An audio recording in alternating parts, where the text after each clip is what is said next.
My sister piled up huge debts, so my parents demanded I hand over the down payment I'd saved for my own apartment. She needs a safety net. You can just save again. My dad insisted. I agreed to transfer the money the next day. But they had no clue what I really sent until they opened their bank accounts. There are moments in life that redefine everything you thought you knew about family. For me, it wasn't a sudden explosion, but a slow, suffocating squeeze that finally broke me, and then, paradoxically, set me free. You know that person in the family? The one who's always got it together? The one who quietly understands exactly how much money is in everyone's retirement account because they're the one who set it up? That's me, Claire. The human safety net for a family that treated stability like it was my superpower, instead of my prison. Claire? Claire, are you there? Maeve's voice crackled through my phone speaker, already sounding panicked. I really need your help. The bank, they're being totally unreasonable. I pressed my fingers against my temples, a familiar ache starting behind my eyes. Just how much this time? Only $800. I swear I'll pay you back by next month. Like the $600 from January? Or the $1,000 from Christmas? The words came out sharper than I intended. Silence on the line. Then, in a smaller voice, you're mad at me. I'm not mad, Maeve. I'm just exhausted. I sighed. I'll transfer it. But Maeve, this has to stop. Her tone immediately brightened. You're the best. I love you so much. Hey, did Mom tell you I might be getting that job at the salon? I ended the call. $800. That's 2 weeks of groceries, or a third of what I needed to reach my down payment goal, a number I'd been inching toward for 3 years, watching it grow in my savings account like a fragile, precious plant. Later that night, sitting in my tiny apartment, Reddit glowed on my laptop screen. I typed, sometimes I daydream about running away from my family.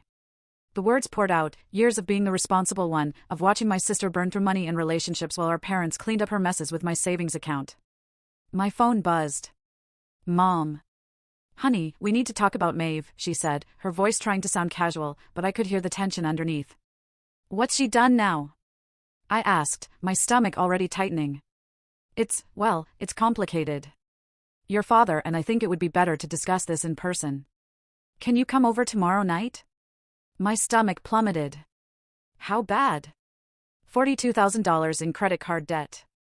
Mom's voice cracked. But we have a plan. We've been thinking about it.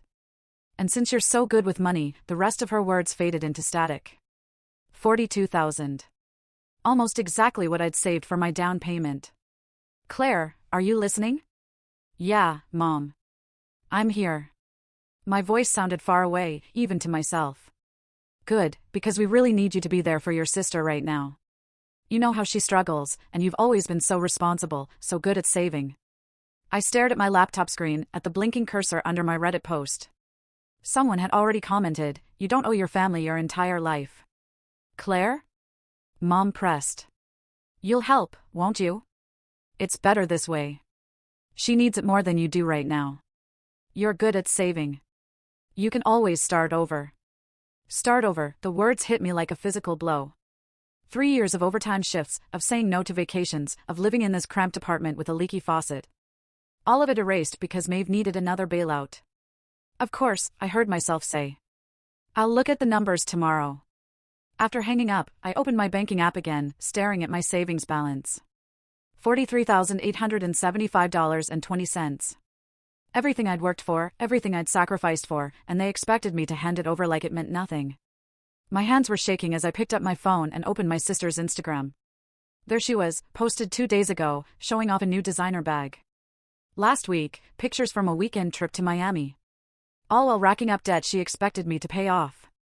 I clicked back to Reddit. More comments had appeared. One caught my eye. Sometimes the kindest thing you can do for yourself is let people face the consequences of their own actions. For the first time in years, I felt something shift inside me.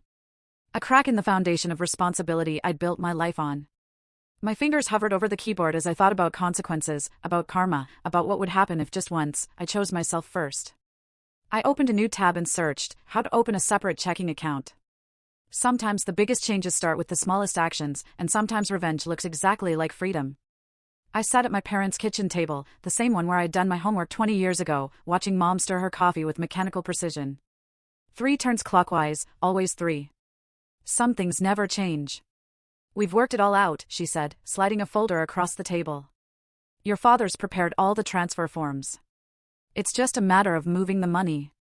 I opened the folder, scanning documents I'd seen 1,000 times in my accounting job. My hands were steady, even as my stomach churned. Tell me again how this happened. Oh, honey, you know how these things snowball, Mom waved her hand dismissively. A few emergency expenses, some necessary purchases, like the Gucci bag she posted on Instagram last week? The words slipped out before I could stop them.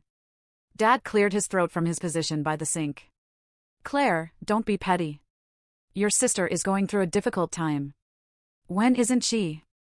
I muttered, but they ignored me. It's all family money anyway, Mom said, reaching across to pat my hand. That's what savings are for, helping family. Remember when you were 16 and crashed the car? We helped you then. The memory hit me like a slap. I paid back every cent with interest, and that was $2,000, not $42,000. The amount doesn't matter, Mom insisted. What matters is we're family. We help each other. I flipped through the transfer forms, remembering the night I paid off their second mortgage after Maeve's first major credit card disaster. I'd been 24, emptying my 401k while they all slept, believing I was protecting them. Now I wondered who had been protecting me. Where is Maeve anyway? I asked, knowing the answer. She's very upset, Mom said quickly. This is all so overwhelming for her. She's staying with a friend. Translation, she couldn't face me while taking my money. My phone buzzed. An email from Dad with the bank routing information. Just send it through tomorrow at work, he said. The sooner we handle this, the better. I stood up, tucking the folder into my bag. I'll take care of it. Mom hugged me, her perfume overwhelming. You're such a good daughter, Claire. We're so lucky to have you. I didn't hug back. Yeah, lucky, the drive home felt longer than usual. I pulled into my apartment complex, but instead of going upstairs, I knocked on my landlord's door. Prudence answered, still in her gardening clothes. Claire, everything okay? I need to ask you something. I swallowed hard. What's the earliest I could give 30 days' notice? Her eyes narrowed. Planning to leave us, maybe? I'm not sure yet. I just need to know my options. Prudence studied me for a long moment. First of the month, she said finally. But Claire, whatever you're planning, be sure. Really sure. Back in my apartment, I opened my laptop and started making lists, account numbers, passwords, joint investments, utility accounts, every financial thread that connected me to my family. My phone buzzed again. A text from Maeve. Thank you, thank you, thank you. You're literally saving my life. Love you, sis. I stared at the heart emoji, remembering another night 5 years ago. I'd been in the emergency room with a kidney infection, delirious with fever. I'd called Maeve 3 times, begging her to come. She was too busy. I saw her party photos on Facebook the next day. Opening my banking app, I began the process of opening a new account.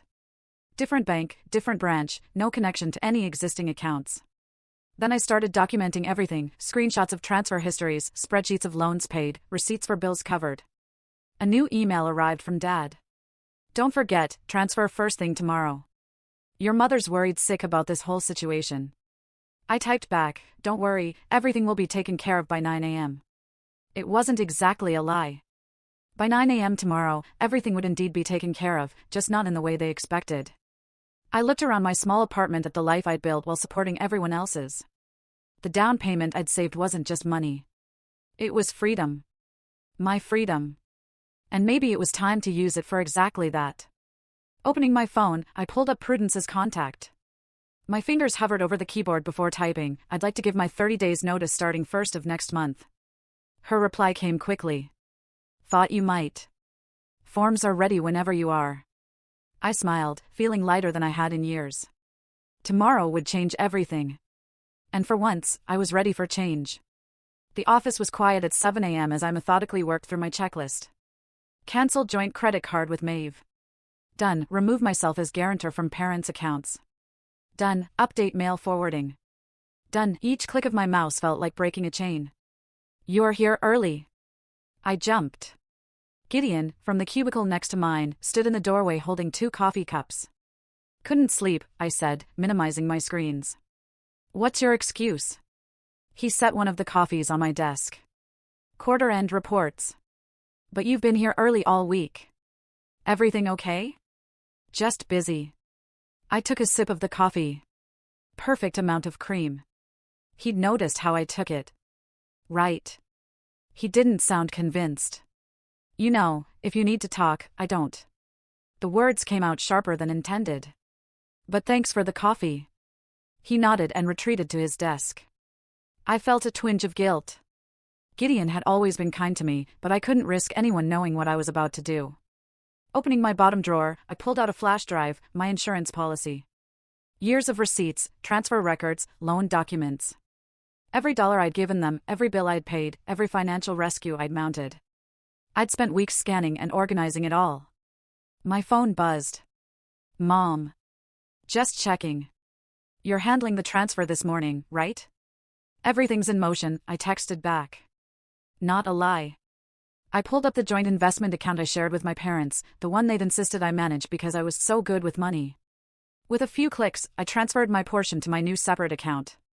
Next came the utility accounts. All in my name, all paid from my account for years. Time to update the billing information. You missed a spot. I nearly jumped out of my skin. Gideon again, pointing at my screen. What? The beneficiary designation on your 401k. If you're cutting financial ties, you'll want to change that, too. My blood ran cold. How did you? I've been watching you all week, he said quietly. The new accounts, the transfers, the documentation. I'm not judging. Sometimes family is toxic. I'm not. I started to deny it, then stopped. How much have you seen? Enough to know you're being thorough. But you missed the 401k beneficiaries, and your health insurance may still list them as your emergency contact. I stared at him. Why are you helping me? He shrugged. Because I've been where you are. And because you look like you haven't slept in days. My eyes burned. He wasn't wrong. Thank you, I whispered. He nodded once and returned to his desk. I updated my beneficiaries and emergency contacts, then moved on to the final phase. My hand shook as I composed the email to my parents' creditors, removing myself as contact person and financial guarantor. No more midnight calls about missed payments. No more using my good credit as their safety net. Another text from Mom. Maeve's so excited to have this settled. We're thinking of celebrating tonight. I pictured them planning a dinner with my money. Money they didn't yet realize they wouldn't be getting. My stomach churned. Opening my email, I crafted one final message. Transfer will process by 9 a.m. tomorrow morning. Everything's taken care of. Mom's reply was instant. You're an angel. We knew we could count on you. Maeve sent a string of heart emojis. I leaned back in my chair, watching the clock tick toward 9 a.m. In my new apartment across town, my boxes were already packed. The lease was signed. My new phone number was activated. All my important documents were in a safety deposit box only I could access. Hey. Gideon's voice was soft. You okay? I realized I was crying. No, but I will be. Want to get lunch later, after everything? I looked at him. Really looked at him for the first time. He had kind eyes. Yeah, I said. I'd like that. My phone buzzed one last time. Dad. Your mother's worried the transfer hasn't shown up yet. I turned off my phone and slipped it into my drawer. By now, they'd be checking their accounts, waiting for the money. The panic would start soon. The calls would flood in. The realization would hit them. I wasn't fixing this mess. Not this time. For the first time in years, I felt something like peace. It's done, I whispered to myself. It's finally done. The office began to fill with other employees, normal morning chatter, coffee runs, regular life continuing, while my world shifted on its axis. I opened my web browser and pulled up apartment listings. Time to start thinking about furniture for my new place. Time to start thinking about myself. The first voicemail came at 9:07 a.m. Claire, the money hasn't shown up yet. Call me back immediately. Mom's voice was tight, controlled. 9:12, this isn't funny. We need that transfer, now. 9:15 a.m. Your sister is having a panic attack. How could you do this to her? I sat at my desk sipping tea, listening to the messages pile up through my blocked numbers, each one more desperate than the last. The office hummed with normal activity while my phone silently exploded. Gideon appeared with another coffee. "How's it going?" "They're melting down." I showed him my email, 37 new messages in the last hour. "Mom's threatening to call the police." "For what?" "Not giving them your money?" "For stealing from them?" "He thinks I hacked their accounts." I couldn't help but laugh. I just removed myself from them. My computer pinged. A new email from Maeve. "OMG, did someone hack you? My card just got declined and the bank says the account is closed. Call me." She thinks she's been scammed. "She hasn't figured out yet that I'm the scammer," I told Gideon. "How long are you going to let them spiral?" "Until they stop expecting me to fix everything." The elevator dinged. Through the glass walls of our office, I saw Maeve storm in, her designer bag swinging wildly. My stomach dropped. "Where is she?" she screamed at the receptionist. "Where's my sister?" Security was already moving. I stayed at my desk, watching. "Ma'am, you need to calm down," the guard said. "Don't tell me to calm down. She stole from me." "Claire, I know you're in here." I stood up slowly, walked to the office entrance. Everyone was staring. "You need to leave," I said quietly. "Leave? You destroyed everything. The accounts are empty. Mom's crying." "What did you do?" "I didn't take anything that wasn't mine," my voice was steady. "The accounts aren't empty. They just don't have access to my money anymore." "Your money?" She laughed hysterically. "It's family money." "That's what Mom always said." "Not anymore." The security guard stepped between us. "Ma'am, if you don't leave voluntarily, we'll call the police." "Go ahead," Maeve shrieked. "Call them. She's the criminal." "The only crime," I said, "is how long I let you all use me." Something in my voice made her stop. "Really? Look at me. You did this on purpose?" "Yes." But why?" "We're family. Family doesn't drain you dry. Family doesn't expect you to sacrifice everything. Family doesn't treat you like an ATM." Tears streamed down her face. "I needed that money." "No," I said. "You needed consequences." The security guard took her arm.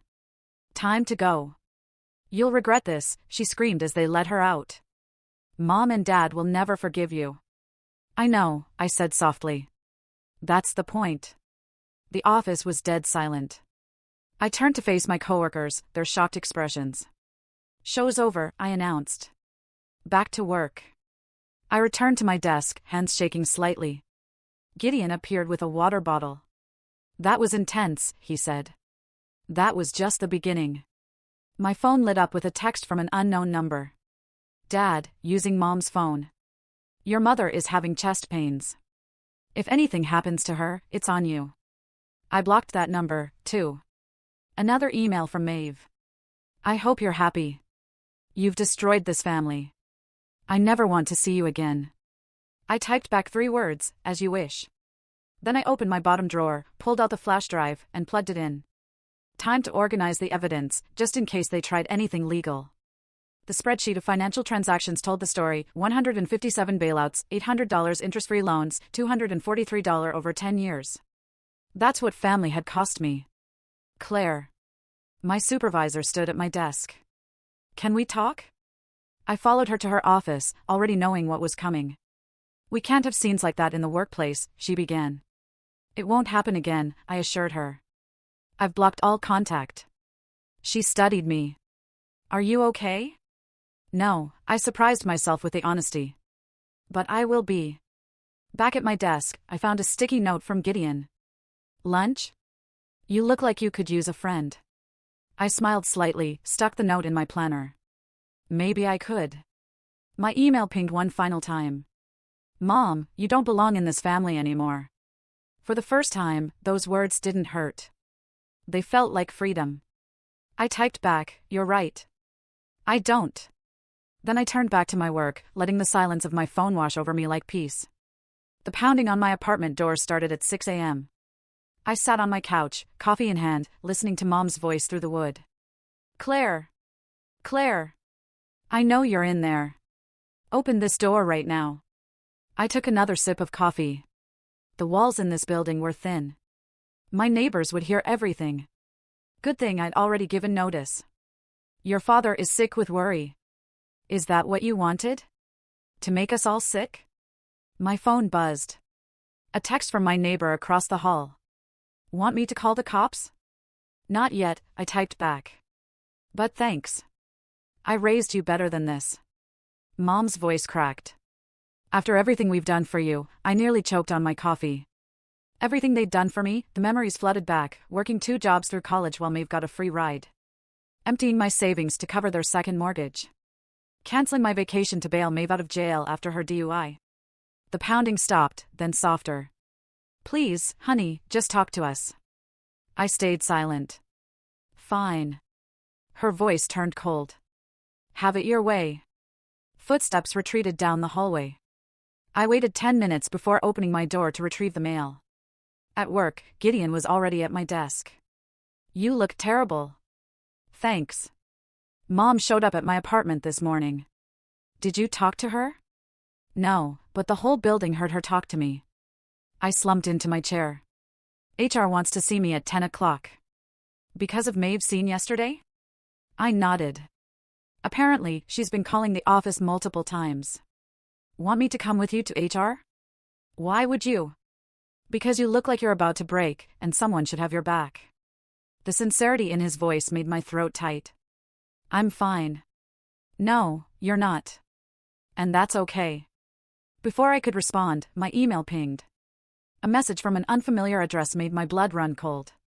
Hey, Claire Bear. Long time no see. Heard you're having family troubles. Maybe we should talk about some of Maeve's creative accounting. Hank. Maeve's ex. The one who'd introduced her to credit card fraud. What's wrong? Gideon asked. You've gone pale. I showed him the email. Maeve's ex. He's not a good person. Sounds like a threat. It is. I rubbed my temples. Maeve must have told him about the money. Miss Roberts, HR's assistant, appeared. They're ready for you. The meeting was exactly as uncomfortable as I'd expected. Yes, my sister had been causing disruptions. No, I couldn't control her actions. Yes, I understood this was a professional environment. We're concerned, the HR director said, about the impact on workplace harmony. I understand, I replied. I've blocked all contact. It won't happen again. See that it doesn't. Back at my desk, 3 more emails from Hank waited, each more suggestive than the last. I know things about your sister's finances that could cause real problems. Wonder what the police would think about certain transactions. Let's meet. Talk about family loyalty. You should report him, Gideon said, reading over my shoulder. And say what? That my sister's sketchy ex is threatening me. Because I won't give her money? Yes, exactly that. My phone lit up with a text from an unknown number. Coffee shop on 5th, 3 p.m. Come alone. Don't go, Gideon said immediately. I have to. If he knows something about Maeve's accounts that could blow back on me, then let me come with you, he said. Alone? Since when do you follow orders from criminals? I almost smiled. Almost. At 2:55 p.m., I walked into the coffee shop. Hank sat in the corner, looking exactly as sleazy as I remembered. Gideon positioned himself at a table near the door, pretending to work on his laptop. Claire Bear. Hank smiled. Sit down. Let's chat about family. Let's chat about blackmail instead. His smile didn't waver. Strong word. I prefer negotiation. Nothing to negotiate. Whatever Maeve did with her accounts, it's not my problem anymore. Oh. He leaned forward. What if I told you she used her social security number for some of those accounts? My stomach dropped. You're lying. Want to bet your credit score on that? He slid a paper across the table. Let's talk numbers. I looked at the figure he'd written, looked at his smirking face, and made a decision. No, I said, standing up. Let's talk consequences instead. His smile finally faltered. What? Check your email in an hour. And Hank, never contact me again. I walked out, Gideon falling into step beside me. What now? He asked. Now, I said, pulling out my phone, I call my lawyer. The diner's fluorescent lights made everyone look sickly. Maeve sat across from me, Hank hovering behind her like a shadow. My lawyer's business card burned in my pocket, a silent reminder that I held the power now. You're really going to do this? Maeve asked, her mascara already smudging. You're going to let them arrest me? I'm not letting them do anything, I said, stirring my coffee. Your choices, your consequences. But I'm your sister, and I'm done being your human shield. I pulled out a folder. Want to explain these credit card applications? The ones with my social security number? Hank shifted uncomfortably. Maeve's face went white. That's not what it looks like. Identity theft is exactly what it looks like. I laid out the documents my lawyer had pulled. 5 cards, $42,000, my social security number. I was desperate. Tears started falling. You wouldn't help me. I helped you for 10 years. I worked overtime, canceled vacations, lived in a cramped apartment so you could have whatever you wanted. You're just jealous, she spat. You've always been jealous that Mom and Dad love me more. The words should have hurt. Instead, I laughed. Love you more? They enabled you more. There's a difference. Hank finally spoke up. Look, we can work something out. Maybe a payment plan. There's already a plan, I cut him off. The police are very interested in both of you. Especially your history of targeting vulnerable women for financial scams, Hank. His face darkened. You don't want to threaten me. No, I pulled out my phone, showed them the screen. I've been recording this entire conversation. And I have copies of everything. The fraudulent applications, the transfer histories, even those texts where you tried to blackmail me. Maeve grabbed Hank's arm. You said she wouldn't have proof. Shut up, he hissed. Here's what's going to happen, I said, closing the folder. You're both going to leave. Never contact me again. Never come to my workplace. Never touch my finances. Or what? Hank challenged. Or I press charges. Identity theft, fraud, blackmail. Take your pick. My lawyer has the paperwork ready. You'd send your own sister to jail? Maeve whispered. You are willing to destroy my credit score. Seems fair. She started sobbing. The waitress glanced over, concerned. Everything's fine. I called out. Then lower, isn't it, Maeve? I hate you, she choked out. No, you hate that I stopped playing by your rules. I stood up, dropping cash for my coffee. Goodbye, Maeve. Good luck with the police investigation. Hank grabbed my arm. You think you're so clever. Remove your hand, I said quietly. Or I'll scream. There are witnesses, cameras, and a police station 2 blocks away. Your choice. He let go like I'd burned him. One more thing, I added, reaching the door. I'm not the only one you tried to scam. Remember Sarah from the bank? Jessica from the loan office? They're very interested in testifying. The color drained from his face. You ruined everything. Maeve sobbed. No, I looked at her one last time. I just stopped letting you ruin me. Outside, the evening air felt clean, fresh. My phone buzzed. A text from Gideon. All okay? Better than okay, I replied. Another message popped up. This one from Mom. Maeve just called us hysterical. What have you done? I typed back, ask her about the credit card fraud. Ask her about Hank's scams. Or better yet, ask yourselves why you never did. Then I blocked their number, too. Walking home, I passed a real estate office. In the window, a photo of a small townhouse caught my eye. Nothing fancy, just a modest home with a small garden, but it would be mine. No family drama, no financial abuse, no midnight crisis calls. My phone rang. My lawyer. They took the bait, she said. Hank's lawyer reached out. They want to deal. And Maeve, the evidence is clear. She can cooperate or face charges. I watched my reflection in the real estate window. The woman staring back looked tired, but strong. Give them 24 hours to decide, I said. Then we move forward. You're sure about this? They're your family. No, I said, turning away from the window. They're people who used to control me. There's a difference. I hung up and started walking again, faster now. Each step felt lighter, each breath clearer. Behind me, the sun was setting on my old life. Ahead, the street stretched out like possibilities. For the first time in forever, I was free to choose which way to go. The legal notice arrived on a Tuesday morning. I stared at the certified letter, my hand shaking as I read the words. Notice of civil action.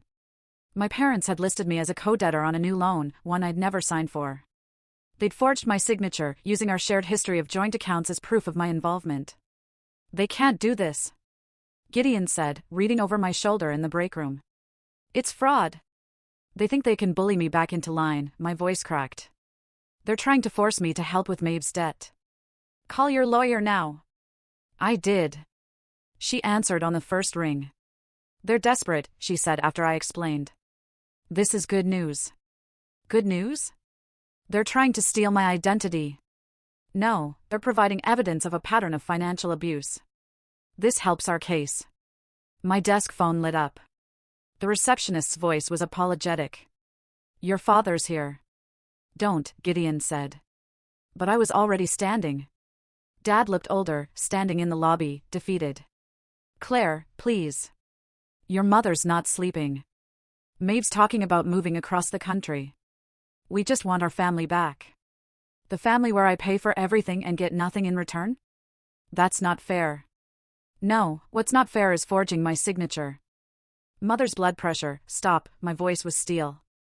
I'm not responsible for fixing your lives anymore. But we're your parents. Parents protect their children. They don't exploit them. His face hardened. Your mother was right. You've changed. Yes, I have. Back at my desk, I emailed my lawyer the security footage of Dad's visit. More evidence. My phone buzzed. A TikTok notification. Maeve had posted a video. My stomach dropped as I watched. My sister abandoned our family, her tearful face declared. Left us drowning in debt. Don't trust someone just because they're blood. Hashtag toxic family, hashtag betrayal. The comments were flooding in, asterisk stay strong. Family should help family. What a horrible sister, asterisk Gideon appeared with coffee. Social media doesn't matter. The law does.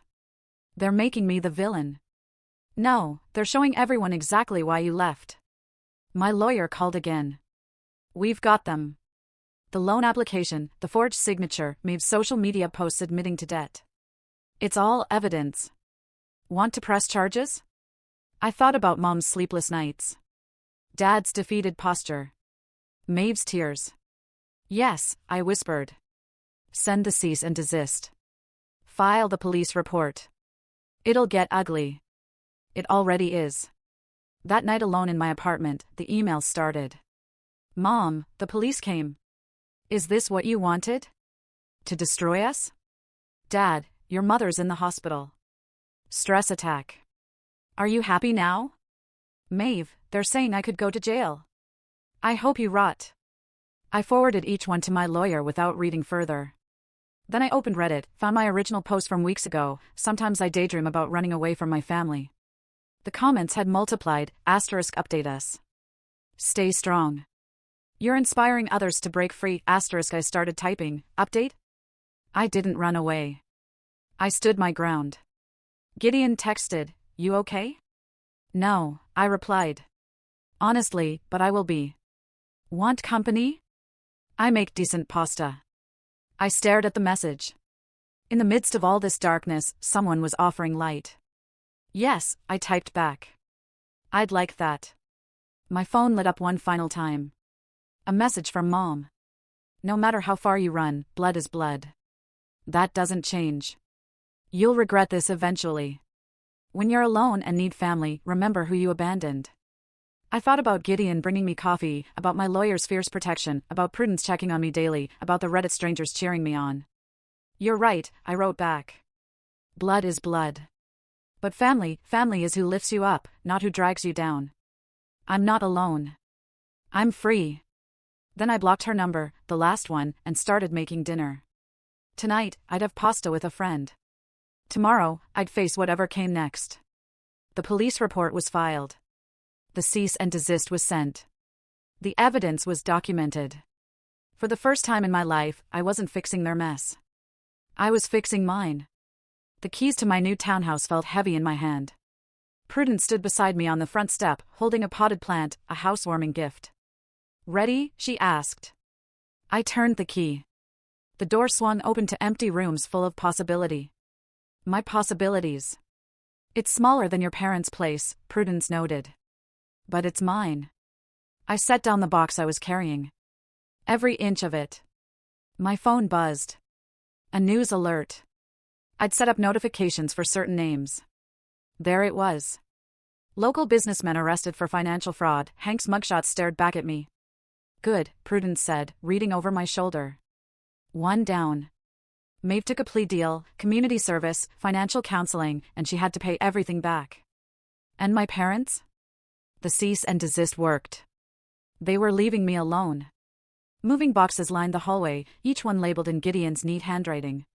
He'd insisted on helping organize the move, turning chaos into order, just like he'd helped turn my life from chaos to order. "Where do you want this?" he called from the doorway, carrying my small kitchen table. "By the window," I said. "Where the light is." My phone buzzed again. A text from my lawyer. "Final paperwork filed. You're officially clear of all their accounts. Congratulations." Prudence squeezed my arm. "How does it feel?" "Scary," I admitted. "Good scary." We unpacked in comfortable silence, each item finding its place. Each room slowly becoming home. No more leaky faucets. No more thin walls.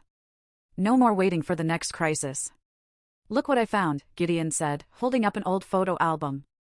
"You can throw that away." "You sure?" "It's your history." I took the album, flipped through photos of forced family smiles and fake harmony. My history is what I make from now on. The doorbell rang. My heart stopped. "Pizza," Gideon said quickly. I ordered pizza. We sat on moving boxes, eating pizza from paper plates. Prudence told stories about terrible tenants. Gideon shared office gossip. Normal conversation. Normal life. My laptop dinged. A new email from Mom. "Don't open it," Prudence warned. "I need to." The subject line read, "Dear Claire, your father and I received the final notice from the lawyer today. You've made your point. You've won. I hope you're satisfied with destroying this family. But since you're so focused on debts and payments, here's a receipt for every dinner I cooked, every ride to school, every birthday present. That's what family meant to us. Keeping score. Isn't that what you wanted? When you're ready to apologize, you know where to find us." "Mom." I started laughing, couldn't stop. "Claire?" Gideon looked worried. I opened my spreadsheet, the one documenting every on loan documents. I held up the notice. "Did you really think I wouldn't fight back?" "We're scared," he admitted. "The bank's threatening foreclosure. Maeve's cards are all frozen. Your dollar I'd given them. Added up the total one last time. $157,882. Want to see my reply?" I asked. They nodded. I typed, "Dear Mom, here's my receipt, second mortgage payment, $47,000. Maeve's bail and legal fees, $15,000. Credit card bailouts, $42,000. Utility bills, $23,892. Emergency loans, $30,000. Total, $157,882. But you forgot some things in your receipt: cost of my self-respect, priceless. Price of my freedom, everything I had. Value of finally standing up, worth every penny. I'm not keeping score anymore. I'm just keeping my peace. Goodbye, Claire." "Send." "Brutal," Prudence whispered. "Honest," Gideon corrected. I closed my laptop and looked around my new home. My furniture might be secondhand, my decorations sparse, but every inch belonged to me. "I need plates," I said suddenly.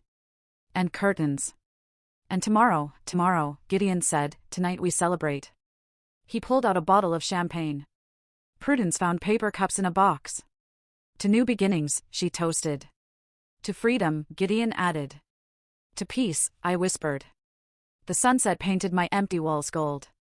Through the window, I could see my small garden where I'd plant flowers in spring. My flowers, my garden, my life. My phone stayed silent.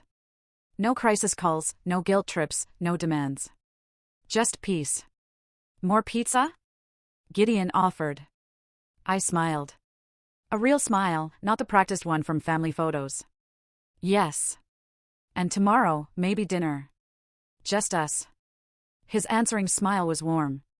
Just us. Prudence gathered her purse, heading home.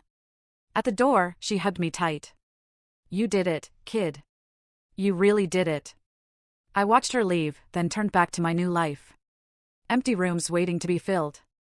Quiet spaces waiting for new memories. Clean pages waiting for better stories. And for once, the silence felt like a beginning, not an end.